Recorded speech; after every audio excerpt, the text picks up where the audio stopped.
ერთიანი სადაზღვევო ფონდი კერძო სადაზღვევო კომპანიების მსგავსი ორგანო იქნება. ამის შესახებ განცხადება ჯანმრთელობისა და სოციალური დაცვის მინისტრმა დავით სერგეენკომ გააკეთა. სერგეენკოს თქმის, მისი ფუნქცია სადაზღვევო რისკების მართვა იქნება. ფონდის პატრონას ჯანმრთელობის სამინისტროსთან ერთად ფინანსთა სამინისტროც განახორციელებს. მის მართვაში მონაწილეობას არასამთავრობო ორგანიზაციებიც მიიღებენ. სახელმწიფო ბიუჯეტში სამედიცინო დაზღვევისთვის 505 მილიონია. გამოყოფილი უფასო მშობიარობის პროგრამა არა დამოუკიდებელი, არამედ სადაზღვევო პოლისის შემადგენელი ნაწილი იქნება. ერთიანი სადაზღვევო ფონდი თებერვლის ბოლომდე ამოქმედდება.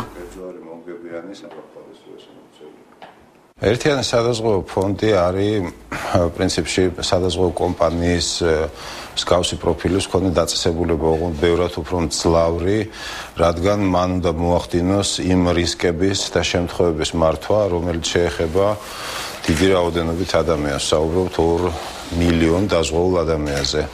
სტრუქტურულად ის დიდი მსგავსება იქნება ჩვეულებრივ სადაზღვევო კომპანიასთან, განსხვავება იქნება, რომ ეს იქნება არამომგებიანი დაწესებულება.